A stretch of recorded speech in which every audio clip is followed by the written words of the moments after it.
Congressman Mike Turner, it's good to have you here. These numbers are staggering. Call for number one. This is the growth in unaccompanied minors each month since Biden took office in January of 2021, and that's a steady increase, sir. This is just heartbreaking because what you see in these numbers is the real impacts upon individuals and certainly some of the most vulnerable people that we see crossing the border.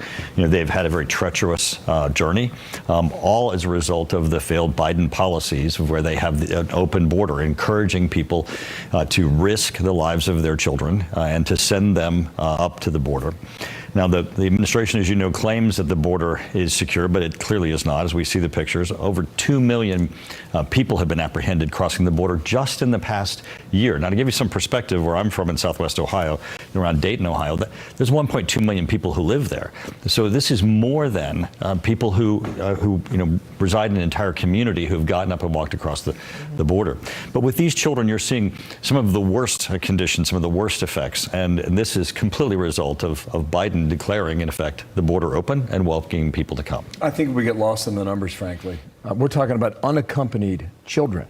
Right. They had no mom, they had no dad, no aunts, no uncle, and the numbers are 267,000. And those are the ones who make it. For comparison, Donald Trump had 10,000.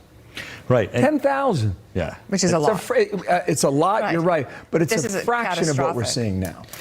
Right, and think they don't just show up on the border. It's not that they're just transported from their homes of safety to the border. They've made a treacherous pass, many having the most brutal conditions and some of the most heartbreaking conditions, and all a result of the fact that this administration will not secure the border. The fact that they've declared the border open, they're welcoming. These numbers are totally a result of the administration calling people to come into our country.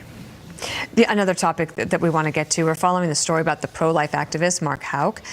He was arrested at his home in Pennsylvania. There's a discrepancy between what the wife says happened in front of their 7 children. She says there were 25 agents, lots of guns drawn. The FBI saying this, that no SWAT team or SWAT operators were involved, that FBI agents knocked on Mr. Houck's front door, identified themselves as FBI agents, and asked him to exit the residence. He did so and was taken into custody without incident, pursuant to an indictment. But Senator Hawley is calling on the FBI to answer for more.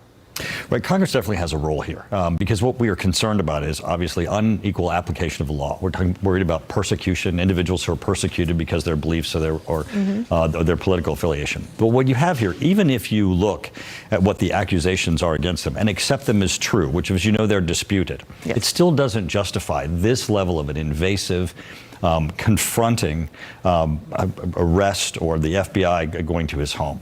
Many times, people, especially when there's a non-violent, it's not like this guy is a gun runner, right? There's no major threat to is a gun runner, right? There's no major threat to his family or the community.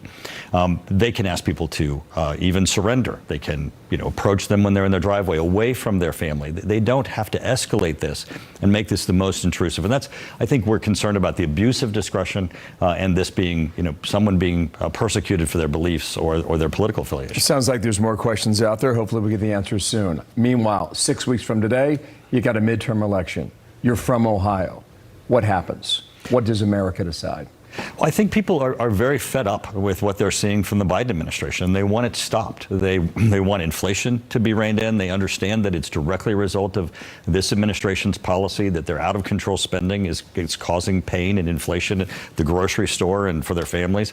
They understand that their at-war policies against energy are costing them money at the pump and making it more difficult for them to provide for their families.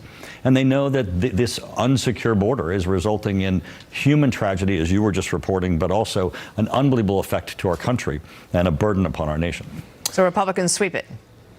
I think that everyone wants these policies stopped, and they know unless there's a change in the House of Representatives, this administration is going to continue with policies that are overwhelmingly hurting America and are unpopular. Well, we'll see. We'll see how they vote. Mike Turner, thank you for your time. Good to have you.